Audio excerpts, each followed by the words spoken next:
Commander Mitsuo Fuchida adjusted his flight goggles as the first light of dawn painted the Pacific horizon in shades of amber and gold. Below him, the churning waters stretched endlessly toward a destination that would forever alter the course of human history.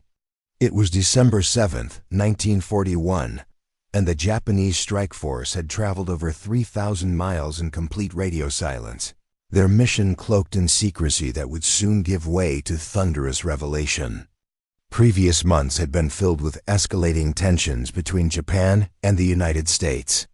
Emperor Hirohito's empire had been expanding aggressively across the Pacific, while America maintained its naval presence at Pearl Harbor as a deterrent to Japanese ambitions. Admiral Isoroku Yamamoto, the brilliant architect of what would become known as Operation Hawaii, had spent countless hours studying American naval patterns and weaknesses. He understood that Japan's only hope of victory lay in delivering a devastating first strike that would cripple the U.S. Pacific Fleet before America could fully mobilize its industrial might. At Pearl Harbor, the morning of December 7th began. Like any other peaceful Sunday, sailors aboard the USS Arizona prepared for another routine day, many planning to attend church services or write letters home to sweethearts and families. The massive battleship, commissioned in 1916, represented the pinnacle of American naval power, her 16-inch guns capable of hurling shells over 20 miles. Captain Franklin van Valkenburg moved through the ship's corridors, unaware that Japanese intelligence had been meticulously studying every detail of his vessel's specifications and vulnerabilities. The Hawaiian morning air was crisp and clear, with visibility extending for miles across the harbor. Rear Admiral Husband Kimmel, Commander-in-Chief of the Pacific Fleet, had received various intelligence reports in recent weeks suggesting heightened Japanese military activity, but nothing indicated an imminent attack on American soil. The prevailing wisdom among military strategists was that Japan would likely strike British or Dutch possessions in Southeast Asia, not risk provoking the sleeping American giant with a direct assault. Meanwhile, 6 aircraft carriers of the Japanese First Air Fleet maintained their northward approach, their decks loaded with over 400 aircraft specifically modified for this audacious mission. Vice Admiral Koichi Nagamo commanded the strike force with methodical precision, knowing that success depended entirely upon achieving complete tactical surprise. The carriers Akagi, Kaga, Soryu, Hiryu, Shikaku, and Zuikaku had launched their deadly cargo into the brightening sky, each pilot trained for months in the specific techniques required to penetrate Pearl Harbor's defenses. Historical context referenced from David M. Kennedy's Freedom from Fear, The American People in Depression, and War, Oxford University Press. As Fuchida's formation approached the northern coast of Oahu, the commander could see the lush green mountains rising from the Pacific like ancient sentinels. Below, the island appeared peaceful, its inhabitants beginning another Sunday morning in paradise. Radio stations played gentle music, families prepared for church, and children played in yards overlooking one of the most strategically important harbors in the Pacific Ocean. The irony was not lost on Fuchida that such beauty would soon witness such devastation. His lead aircraft carried a specially modified 16-inch armor-piercing shell, converted into a bomb designed specifically to penetrate the thick deck armor of American battleships. Behind him, dive bombers and torpedo planes followed in precise formation, their pilots focused on targets they had studied from aerial photographs and intelligence reports for months. Time seemed suspended in those final moments before history would pivot on its axis, transforming a peaceful Sunday morning into a date that would, as President Franklin Delano Roosevelt would later proclaim, live in infamy. At precisely 7:55 in the morning, Commander Fuchida's voice crackled across the radio frequencies of the Japanese strike force. Tora! Tora! Tora! The code words meaning tiger, tiger, tiger, confirmed that complete tactical surprise had been achieved. Below them, Pearl Harbor lay spread out like a detailed model, with battleships moored along Ford Island's eastern shore. In what the Americans called Battleship Row, the USS Oklahoma was among the first to feel the fury of Japanese bombs and torpedoes. Seaman First Class Stephen Young had just finished breakfast and was heading topside when the first explosion rocked the ship. Initially, many sailors believed it was another military exercise, as training maneuvers were common in Hawaiian waters. That illusion shattered quickly as machine gun fire began strafing the deck, and the distinctive red circles on aircraft wings became visible to horrified American personnel. Lieutenant Commander Logan Ramsey was among the first to grasp the reality of the situation. From his position at the Ford Island Command Center, he watched Japanese aircraft swarm over the harbor like angry hornets. His immediate radio transmission would become one of the war's most famous messages: Air Raid Pearl Harbor. This is not a drill. The words echoed across military frequencies, alerting every American installation in the Pacific that the unthinkable had occurred. Captain Mervyn Benyon of the USS West Virginia demonstrated the heroism that would characterize American response throughout the attack. Despite suffering mortal wounds from bomb fragments, he remained at his post, directing damage control efforts and ensuring his crew's safety. His executive officer, Commander Roscoe Hillencotter, would later recall Benyon's calm professionalism even as their ship listed heavily to port. Taking on thousands of tons of water through torpedo holes in her hull dot, the attack unfolded in two distinct waves, each precisely timed to maximize destruction while minimizing Japanese losses. The first wave, consisting of 183 aircraft, focused primarily on airfields and the battleships moored along Ford Island. Japanese pilots had studied American naval procedures so thoroughly that they knew Sunday morning would find the fleet concentrated and unprepared for combat operations. Dive bombers screamed down from the sky like mechanical vultures, their Aichi Type 99 aircraft releasing specially designed armor-piercing bombs from altitudes calculated to achieve maximum penetration. The USS Arizona suffered the most catastrophic damage when a converted 16-inch artillery shell struck her forward ammunition magazine. The resulting explosion lifted the massive battleship's bow completely out of the water before settling back in a tower of flame and smoke visible for miles. Gunner's mate, First Class Alvin Dvorak aboard the USS Nevada, demonstrated extraordinary courage by manning an anti-aircraft gun, despite the ship being under concentrated attack. The Nevada was the only battleship to get underway during the attack, her crew determined to reach open water despite sustaining multiple bomb and torpedo hits. However, Japanese pilots quickly recognized the threat and concentrated their attack on the moving vessel, forcing her to beach herself near Hospital Point to avoid sinking in the harbor channel. Historical details referenced from Walter Lord's Day of Infamy, Henry Holt and Company. At Hickam Field, adjacent to Pearl Harbor, the scene was equally devastating. Staff Sergeant Joseph Sarno watched helplessly as Japanese aircraft destroyed dozens of American bombers and fighters lined up wingtip to wingtip on the airfield. The peacetime practice of clustering aircraft to prevent sabotage had inadvertently created perfect targets for enemy strafing runs. Explosions rippled across the field as aviation fuel ignited, sending pillars of black smoke into the tropical sky. The human cost was mounting rapidly. Hospital corpsmen like pharmacist's mate Third Class John Harley worked frantically to treat wounded sailors, many suffering from severe burns caused by ignited fuel oil floating on the harbor's surface. The sight of men swimming through flaming water would haunt survivors for the rest of their lives, a testament to both the attack's ferocity and the incredible bravery displayed by ordinary servicemen, thrust into extraordinary circumstances. As the first wave concluded, Japanese aircraft reformed and headed back toward their carriers, leaving behind a harbor transformed from peaceful naval base to hellscape of twisted metal, burning oil, and human tragedy. The brief lull between the first and second attack waves provided American forces with their first opportunity to mount an organized defense. Despite the chaos surrounding them, individual acts of heroism began emerging from the smoke and destruction.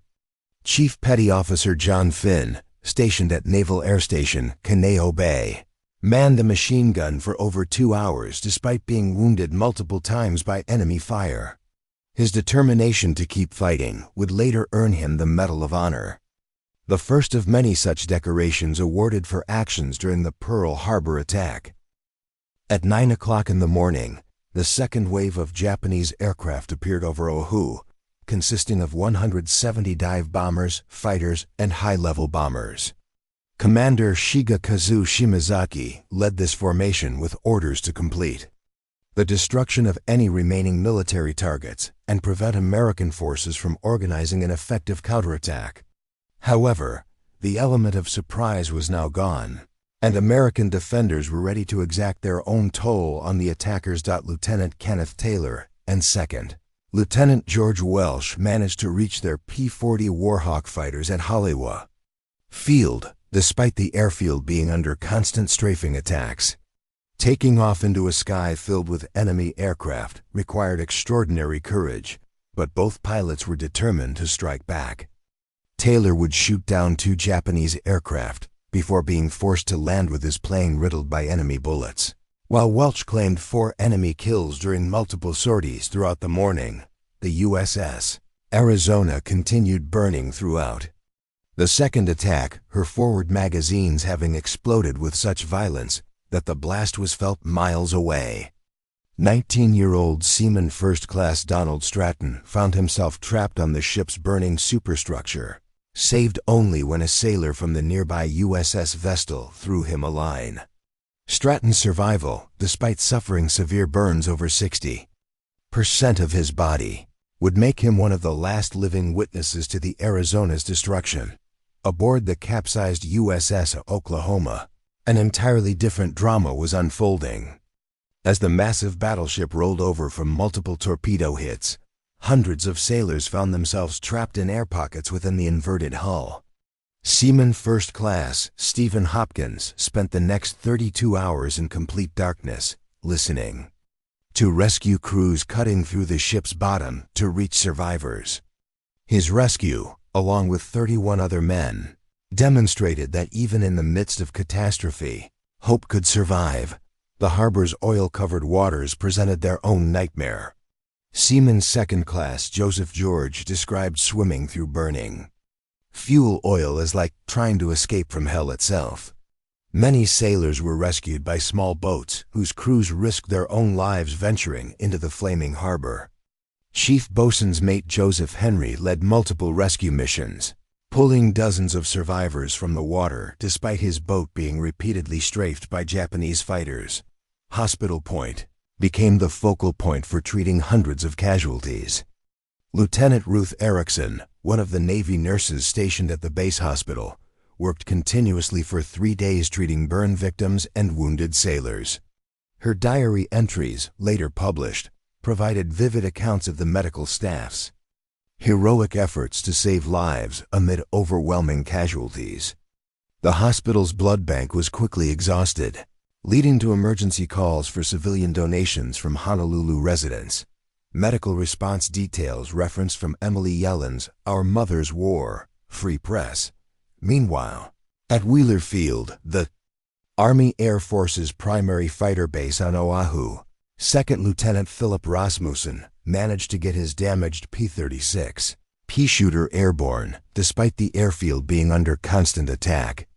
Flying in his pajamas, because there hadn't been time to dress properly, Rasmussen engaged Japanese fighters over Pearl Harbor, demonstrating that American pilots were ready to fight back regardless of circumstances. The destroyer USS Helm, commanded by Lieutenant Commander Chester Carroll, was one of the few ships to clear Pearl Harbor during the attack.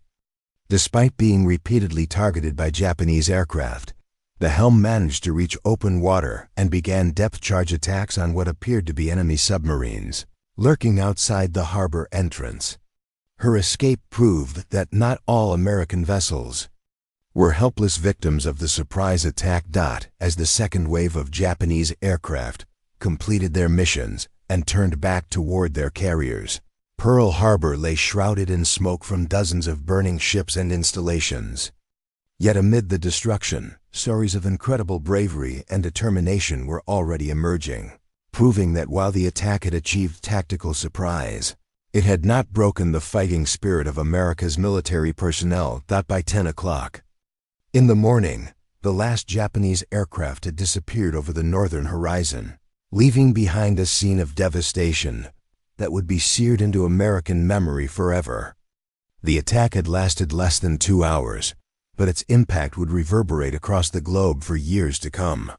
As smoke continued rising from the harbor, the full scope of the disaster began to emerge through desperate damage reports flooding into military headquarters across Oahu. The USS Arizona represented the attack's most visible and tragic symbol. Over 1,000 sailors and Marines had perished when her forward magazines exploded, including Rear Admiral Isaac Kidd and Captain Franklin Van Valkenburg, both killed instantly when the blast destroyed the ship's bridge. The Arizona's destruction was so complete that she would never sail again, eventually becoming a permanent memorial to those who died defending Pearl Harbor. Captain Cassin Young of the USS Vestal displayed remarkable leadership throughout the crisis. When his repair ship caught fire from burning oil floating on the harbor surface, Young was blown overboard by an explosion but swam back to his vessel and continued directing firefighting efforts. His determination to save his ship and crew exemplified the professional competence that would characterize America's naval leadership throughout the coming war. The human toll extended far beyond military personnel. Civilian casualties included 49 killed and 35 wounded, many struck by American anti-aircraft shells that fell in populated areas of Honolulu. Among the civilian victims was 3-year-old Janet Yumiko Oda, killed when an anti-aircraft shell exploded near her home. These innocent casualties serve as stark reminders that modern warfare recognizes no boundaries between combatants and civilians. Admiral Husband Kimmel, Commander-in-Chief of the Pacific Fleet, surveyed the destruction with growing realization that his career was effectively over. While walking along the harbor's edge, a spent bullet struck his uniform, prompting him to remark grimly that it would have been better if the bullet had killed him. Within days, both Kimmel and Army Lieutenant General Walter Short would be relieved of their commands, becoming scapegoats for intelligence failures that extended far beyond Hawaii. Japanese losses were remarkably light considering the attack's scope and intensity. 29 aircraft were shot down, with 55 airmen killed or missing. 5 Miot submarines were also lost, including one whose crew member, Ensign Kazuo Sakamaki, became America's first prisoner of war when his submarine ran aground and he was captured attempting to escape. The disparity in losses underscored how completely the Japanese had achieved tactical surprise. Casualty figures and Japanese losses referenced from Gordon Prange's "At Dawn We Slept," McGraw-Hill. The immediate aftermath revealed both devastating losses and miraculous survivals.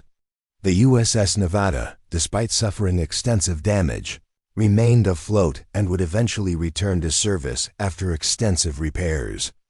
Her crew's determination to get underway during the attack had prevented Japanese pilots from completely trapping the Pacific Fleet.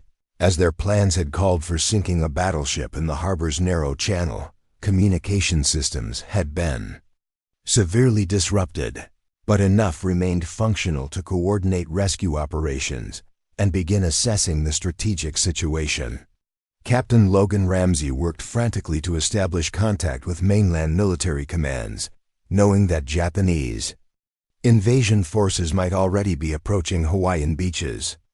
The fear of imminent invasion would grip Oahu for weeks, leading to martial law and blackout conditions that transformed the condition would grip Oahu for weeks, leading to martial law and blackout conditions that transformed the tropical paradise into an armed fortress.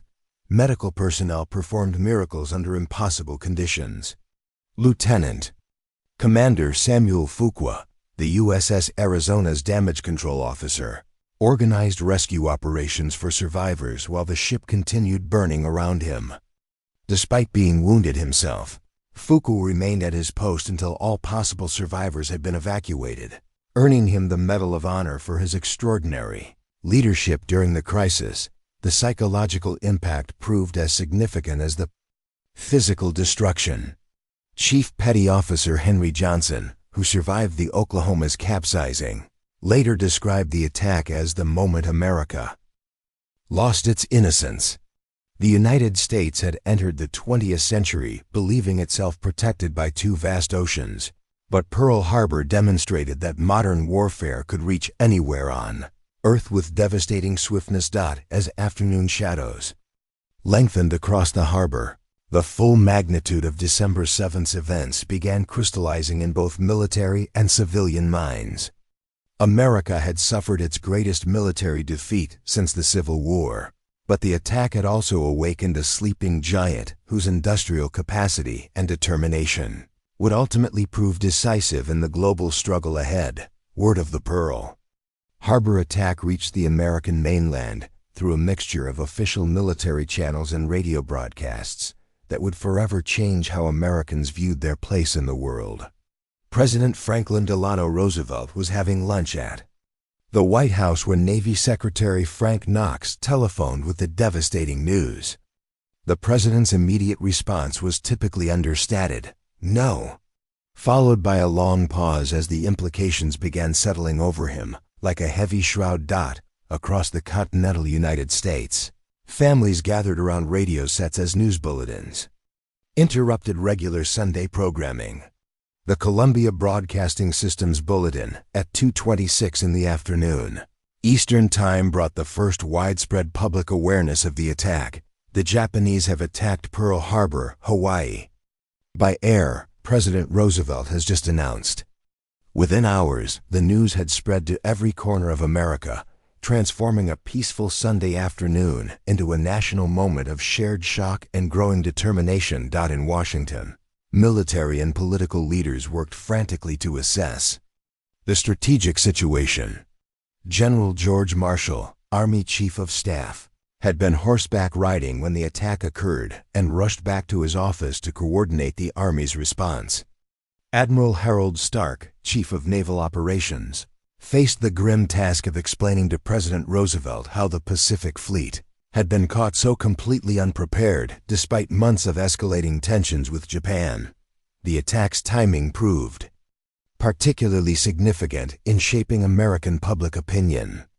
December 7th fell on a Sunday, when most Americans were either attending church services or spending quiet time with their families. The violation of this peaceful day struck many citizens as particularly barbarous, reinforcing perceptions of Japanese treachery that would influence American attitudes throughout the coming war. Hollywood personalities and entertainment figures quickly mobilized to support the war effort.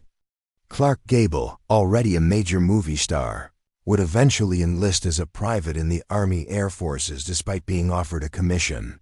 Jimmy Stewart had actually enlisted months before Pearl Harbor, recognizing that America would inevitably be drawn into the global conflict. Their examples inspired thousands of other celebrities to put their careers aside and serve their country. Entertainment industry response detailed in Clayton Copp's Hollywood Goes to War, University of California. Press. Industrial leaders recognized immediately that Pearl Harbor meant unprecedented expansion of military production. Henry Ford, despite his previous isolationist views, committed Ford Motor Company to producing military aircraft, tanks, and other weapon systems. Kaiser Shipbuilding would soon revolutionize naval construction with assembly line techniques that could produce Liberty ships in weeks rather than months. The American industrial machine was awakening from its peacetime slumber. College campuses across the nation witnessed immediate changes as young men lined up at recruitment offices. At Harvard University, Professor Samuel Eliot Morison observed, students abandoning their studies mid-semester to enlist in the armed forces. Yale University's campus newspaper declared that the time for neutrality is over, reflecting the dramatic shift in national sentiment that occurred within hours of the Pearl Harbor attack. Religious leaders struggled to provide spiritual guidance for a nation suddenly thrust into global warfare.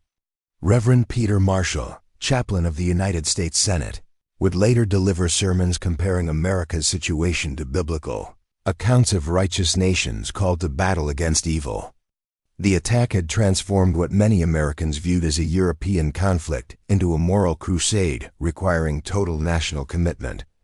The stock market's reaction reflected both immediate panic and longer-term confidence in American industrial capacity. Trading on December 8th opened with heavy selling as investors feared the economic disruption that total war would bring. However, defense industry stocks quickly rebounded as traders recognized that military contracts would generate enormous profits. For companies capable of producing weapons and equipment, labor unions pledged their complete cooperation with the war effort, temporarily setting aside disputes over wages and working conditions. United Auto Workers President Walter Reuther announced that his union would support unlimited production of military equipment, while American Federation of Labor President William Green promised that organized labor would do everything possible to ensure victory over fascism. Women began preparing for expanded roles in war production, even before official recruitment campaigns began. Thousands volunteered for civilian defense organizations, while others started training for factory jobs traditionally held by men. The attack on Pearl Harbor had begun a transformation of American society that would permanently alter relationships between men and women, racial groups, and social classes. As December 7th drew to a close, America was no longer the same nation that had awakened that peaceful Sunday morning. The attack had unified the country behind a common purpose with remarkable speed, creating the national determination necessary to wage global war on multiple fronts simultaneously. The morning of December 8th dawned gray and somber in Washington, matching the mood of a nation that had discovered its vulnerability in the most shocking manner possible. President Roosevelt spent the early hours working with speechwriter Samuel Rosenman, crafting words that would define America's response to the previous day's treachery. The president understood that his address to Congress would not merely declare war, but would also shape how Americans understood their role in the global struggle between democracy and totalitarianism. At 12:30 in the afternoon, President Roosevelt entered the House of Representatives chamber to address a joint session of Congress. The galleries were packed with senators, representatives, Supreme Court justices, cabinet members, and military leaders, all united in grim determination to respond to Japan's surprise attack. As the president approached the podium, his leg braces hidden beneath his formal attire, the weight of leadership rested heavily on his shoulders.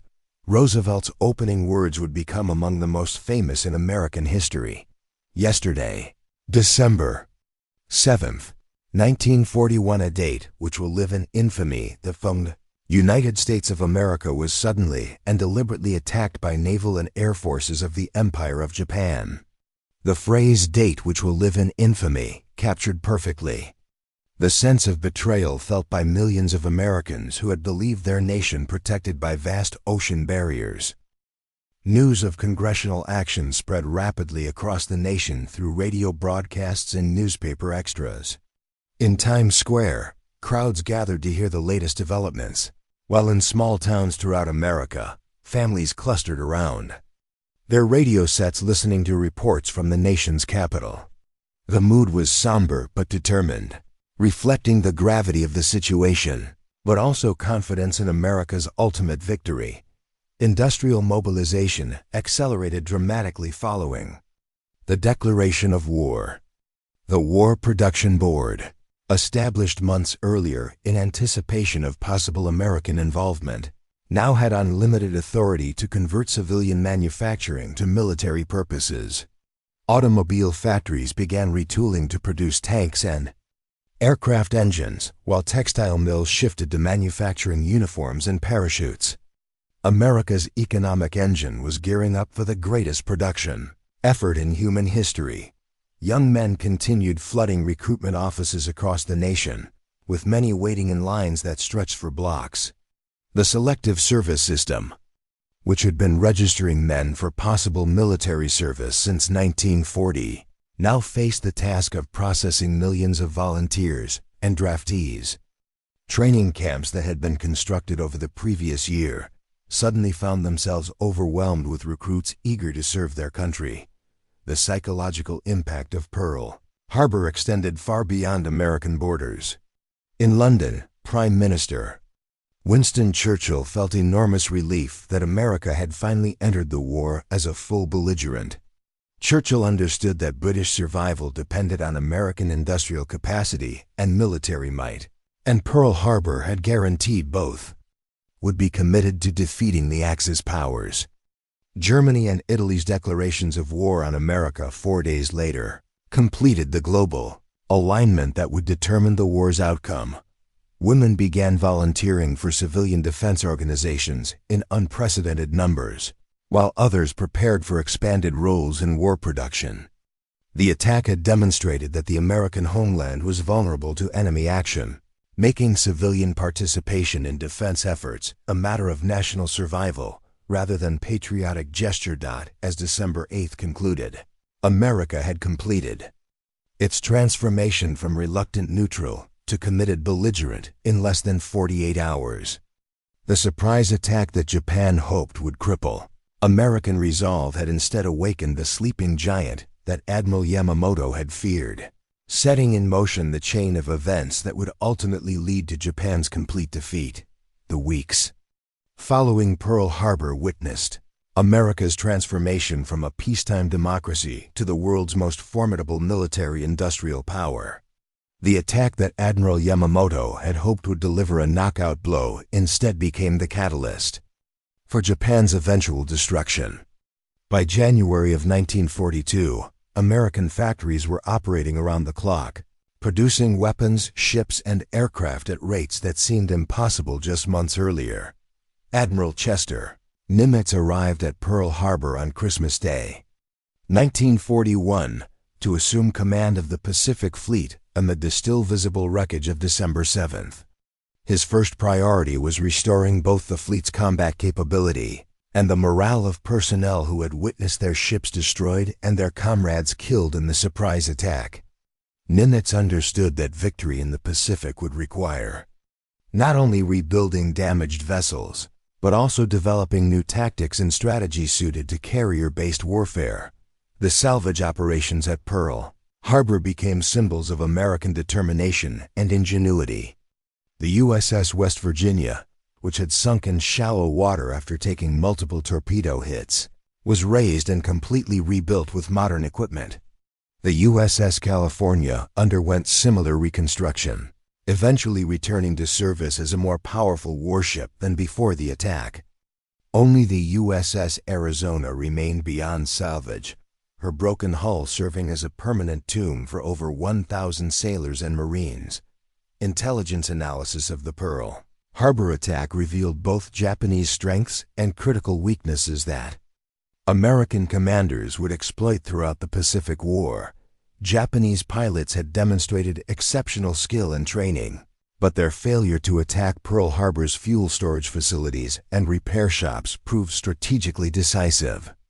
Had these installations been destroyed, the Pacific Fleet would have been forced to withdraw to the American West Coast, giving Japan months of unopposed expansion across the Pacific. The attack's psychological impact continued, reverberating throughout American society long after the immediate shock had faded. Hollywood studios began producing films that portrayed the attack as a treacherous violation of international law, reinforcing public support for total war against Japan. Remember Pearl Harbor became more than a slogan. It became a national commitment to achieving complete victory regardless of cost or sacrifice required.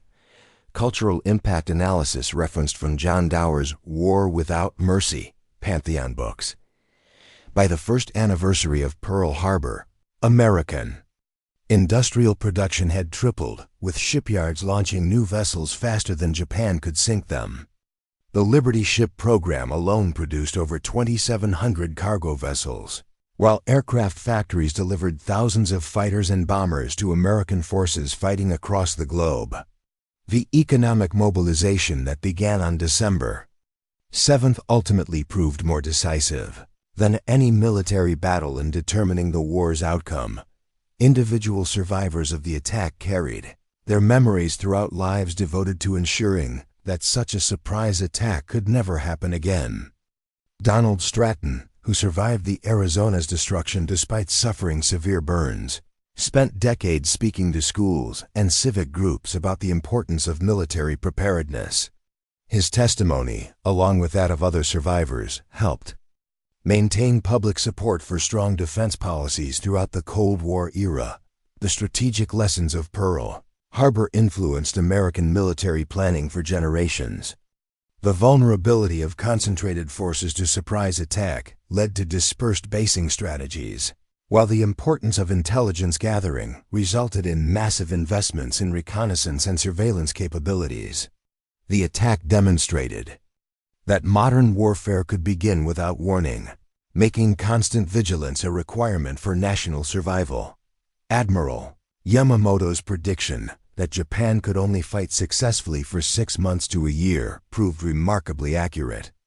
The Battle of Midway, fought exactly 6 months after Pearl Harbor, marked the beginning of Japan's irreversible decline as American industrial production began overwhelming Japanese military capabilities. The attack that was intended to secure Japan's position instead guaranteed its destruction.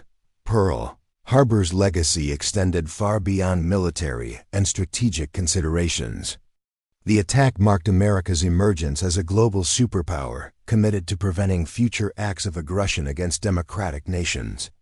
The United Nations, NATO, and numerous other international organizations traced their origins to lessons learned from December 7, 1940-1. Today, the USS Arizona Memorial stands as a testament to both the tragedy of Pearl Harbor and the resilience of the American spirit. Over 1 million visitors annually pay their respects to the sailors and Marines who died in the attack, ensuring that their sacrifice will never be forgotten. The memorial's inscription captures the attack's enduring significance. May God make His face to shine upon them and grant them peace. The attack on Pearl Harbor transformed a regional conflict into global warfare, but it also demonstrated that surprise attacks, while tactically successful, can produce strategic disasters for their perpetrators. Japan's bold strike had indeed ignited the flames of global war, but those flames ultimately consumed the empire that had lit them, leaving America as the dominant power in a transformed world order that continues to this day.